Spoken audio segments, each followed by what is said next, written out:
जय श्री राम सभी को।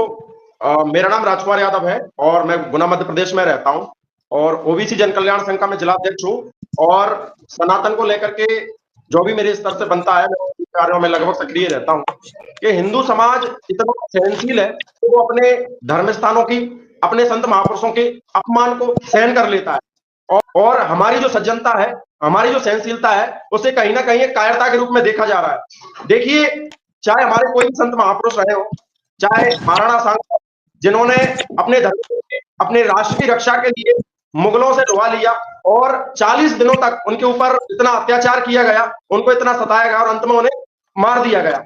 ऐसे महापुरुष के ऊपर टिप्पणी करना बेहद ही शर्मनाक है और रामजी लाल सुमन जी को ना केवल माफी मांगना चाहिए बल्कि उन्हें बर्खास्त कर देना चाहिए, उनकी सदस्यता, उसे समाजवादी पार्टी से भी निकाल देना चाहिए और उनकी जो संसद की सदस्यता है उसको भी खारिज कर देना चाहिए।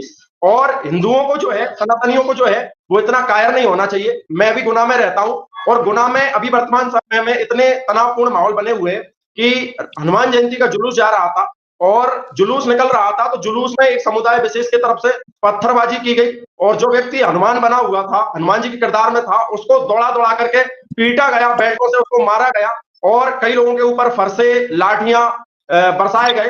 तो हिंदुओं के साथ जो आप बंगाल देख लीजिए, आप मणिपुर देख लीजिए, आप कहीं भी देख लीजिए, इतना अन्याय और अत्याचार हिंदुओं के साथ हो रहा है, ये बहुत ही दुखद है। और सबसे बड़ा दुखद ये है कि वर्तमान समय में 20 से अधिक राज्यों में हिंदूवादी सरकार है, केंद्र में भी हिंदूवादी सरकार है और 70% हिंदू है, सनातन को मानने वाले हैं। उसके बावजूद भी ऐसा हो रहा है, वो बेहद निंदनीय है और कहीं ना कहीं ये सामान्य विषय नहीं है। आज देखिए, भारत के अंदर स्वर्णकाल चल रहा है हिंदुत्व देखा जाए तो 20 से अधिक राज्यों में जो है बीजेपी की सरकार है और जो है केंद्र में भी बीजेपी की सरकार है। अब किससे डर है आपको? अब तो आप हिंदुत्व का पुनरुत्थान, हिंदुत्व का विकास, हिंदुत्व का संरक्षण और संवर्धन कर सकते हैं। अगर ऐसे समय में भी ऐसी घटनाएं अगर हो रही हैं तो उसका कारण खोजिए आप।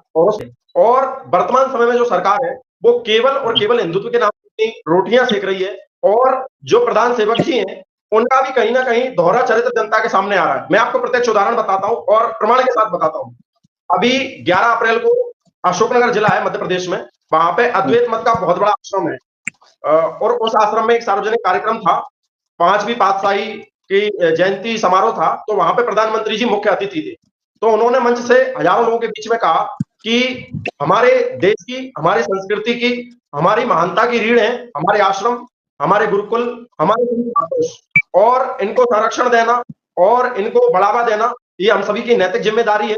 और कहीं ना कहीं जब तक हमारी संस्कृति और हमारे संत और हमारी धरोहर और हमारे आश्रम सुरक्षित है तभी जो है हमारी राष्ट्रीय धरोहर सुरक्षित है। लेकिन जब हम बात करते हैं गुजरात की, तो गुजरात में आपने देखा होगा पूज्य संत श्री आसाराम जी बापू जी को लेकर के जो षड्यंत्र किया गया, तो मीडिया के द्वारा और यूं कहे भ्रष्ट मीडिया के द्वारा, सभी मीडिया भ्रष्ट नहीं होती, एक भ्रष्ट मीडिया के द्वारा एक माहौल बनाया गया और राजनीतिक षड्यंत्र हुआ इंटरनेशनल लेवल पे और सरकारों ने भी कहीं ना कहीं अपनी रोटियां सेकी उसमें। और आज वो बेइज्जत, मतलब पूरी तरह से निर्दोष होने के बाद भी कहीं भी वो केस जो है टिक नहीं पा रहा है, इसके बाद भी जो है उन्हें राहत नहीं मिल रही है और उनका जो उपचार है वो भी ठीक से नहीं हो रहा था। अभी जब उनका स्वास्थ्य बहुत ज्यादा लड़खड़ाने लगा तब जाके उनको जो है जमानत मिली है और अभी हाल में एक माहौल बनाया जा रहा है। देखिए, प्रधान सेवक जी 11 अप्रैल को आनंदपुर आश्रम में कहते हैं कि हमारी संस्कृति का आधार हमारे संत और हमारे आश्रम है। ये उन्होंने कहा है, लाखों लोगों ने सुना है, आपने भी सुना हो। और दूसरी ओर मोटेरा जो क्रिकेट स्टेडियम है उसके विस्तार करने के नाम पे संत श्री आसाराम जी बापू आश्रम को हटाने का जो है एक षड्यंत्र चल रहा है और मीडिया के द्वारा, नेशनल जो मीडिया है, भ्रष्ट मीडिया है, उसके द्वारा एक माहौल तैयार किया जा रहा है। और स्टेडियम बनाने का जो टारगेट है वो 600 एकड़ भूमि का है और आश्रम जो है वो मुश्किल से 4-5 एकड़ में या 6 एकड़ में बना होगा। मतलब एक सागर में एक बूंद की समान जगह में आश्रम बना है। वो 1972 से बना हुआ है और यादवल्ली ऋषि जो थे, जावल्ली ऋषि थे, उनकी तपोभूमि है वो और वहां पे उस आश्रम से करोड़ों लोगों की आस्थाएं जुड़ी हुई हैं। वहां तो गुजरात सरकार है, जो गुजरात स्टेडियम बोर्ड है, वो उसको हटा करके वहां पे स्टेडियम बनाना चाहता है और 2036 में ओलंपिक गेम होंगे, 2036 में ओलंपिक गेम होंगे, तो उसके लिए उन्हें स्टेडियम का विस्तार करना है। तो उनका कहना यह है कि आश्रम को हटा दिया जाए। पूज्य आसाराम जी बापू द्वारा आज भी 17,000 बाल संस्कार केंद्र निःशुल्क पूरे भारत भर में चलाए जाते हैं, जिसमें बच्चों को संस्कार दिए जाते हैं। गुरुकुल चलाए जाते हैं जिसमें बच्चों को शिक्षा दी जाती है। गौशालाएं चलाई जाती है जिनमें गौ माता को संरक्षण दिया जाता है। तो जब हमारे आश्रम में जाएंगे, हमारे संतों को झूठे केसों में आप जेल में डाल दोगे, तो संस्कार आएंगे कहां से? और जब संस्कार नहीं होंगे तो इस तरह की घटनाएं जन्म लेंगी और हाहाकार मचेगा। तो कहीं ना कहीं सरकार को इस पे गंभीरता से विचार करना चाहिए। और मैं देश का एक नागरिक होने के नाते माननीय प्रधान सेवक जी से, माननीय प्रधानमंत्री जी से ये प्रार्थना करता हूं कि जो उन्होंने कहा है, कहते हैं कि राजा जो है वो ईश्वर का रूप होता है और उसकी कथनी और करनी समान होना चाहिए। अगर उन्होंने आनंदपुर आश्रम में लाखों लोगों के सामने कहा है कि हमारे संत, हमारे आश्रम, हमारे धर्म स्थान, हमारे संस्कारों की रीढ़ है, हमारे भारत की रीढ़ है, तो पूज्य आसाराम जी बापू आश्रम जिससे करोड़ों लोगों की आस्थाएं जुड़ी है, तो उसको संरक्षण देना, उसको सुरक्षित रखना और उसका जो है विकास करना कहीं ना कहीं सरकार की पहली जिम्मेदारी है। हर सनातनी का, हर हिंदू का, हर भारतीय व्यक्ति का यह कर्तव्य बनता है कि अपनी संस्कृति का, अपने संतों का, अपनी गौमाता का सम्मान करें। और जो आज एक षड्यंत्र चलाया जा रहा है आश्रम को हटाने के लिए, स्टेडियम कहीं और भी बन सकता है, वहां पे करोड़ों लोगों ने जप किया है, ध्यान किया है, आत्मिक शांति पाई है, लाखों करोड़ों लोगों का जीवन बदला है उस आश्रम में जाने से। तो कहीं ना कहीं हम सभी को ये सोचना चाहिए कि जब तक हमारी संस्कृति, जब तक हमारे संत सुरक्षित हैं और सम्मानित हैं, तब तक ही हम सुरक्षित हैं और सम्मानित हैं। और अगर संत और संस्कृति सुरक्षित नहीं है, तो आप प्रत्यक्ष गुना में आकर के देख लीजिए,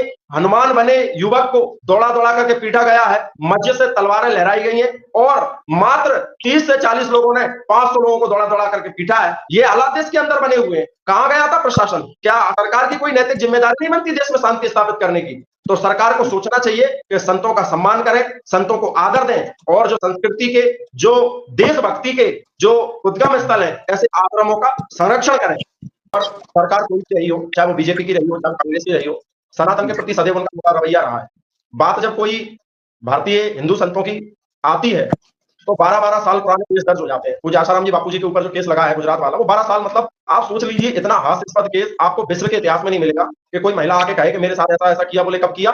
12 साल पहले किया। तो हिंदू संतों को सताने की परंपरा देश में चली आ रही है और कहीं ना कहीं हिंदुओं की एकजुटता ना होना और हमारी अति सहनशीलता का ही परिणाम है। चाहे कांची कामकोटि के जगत गुरु जयंत सरस्वती जी हो, कृपालु जी महाराज हो, नित्यानंद स्वामी हो, नारायण साईं जी हो, आसाराम जी बापू, ऐसे हजारों नाम मैं आपको गिना सकता हूँ। और जब इसी तरह के कोई आरोप अन्य धर्म के लोगों पे लगते हैं तो उनको बिल्कुल गोदी में बिठा के, जैसे वो बिशप फ्रैको है, 13 दिन के अंदर में जो उनको जमानत मिल गई और कई उनके साक्ष्य थे, कई उसमें 6-7 गवाह थी, लेकिन उनको जमानत मिल गई। और अभी पास्टर बजिंदर सिंह के ऊपर यौन शोषण का केस लगा है और आजीवन कारावास की सजा भी हुई, लेकिन भ्रष्ट मीडिया के किसी भी चैनल पर उसको जो है नहीं दिखाया गया। तो हिंदू संतों के साथ कोई साक्ष्य ना होने के बाद भी कठोर से कठोर कार्रवाई की जाती है। साथ ही प्रज्ञा सिंह ठाकुर भोपाल से सांसद रही है, हमारे एमपी से ही है, तो उन्होंने तो कोई यौन शोषण नहीं किया, वो भी एक झूठे केस में 8 साल तक जेल में रही और बाद में वो हाईकोर्ट से बेइज्जत बरी हुई। तो हिंदुओं के साथ, हिंदुओं के संतों के साथ सदैव अत्याचार होता है और जब कोई अन्य धर्म का व्यक्ति होता है तो बहुत नरमी बरती जाती है।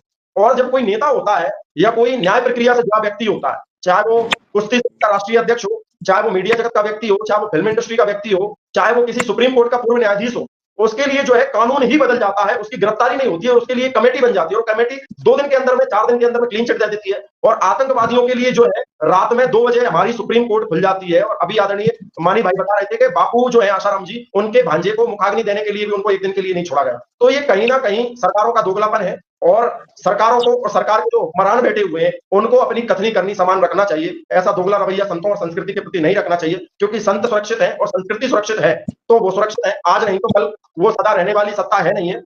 और आसाराम जी बापू जिस स्थिति में है, तो वो महल में रहे चाहे जेल में रहे, उनको कोई फर्क नहीं पड़ने वाला, वो आत्मा में जीते हैं। नुकसान संस्कृति का हो रहा है। आप देखिए पिछले 10-12 वर्षों में कितनी हानि देश की और संस्कृति की हुई है।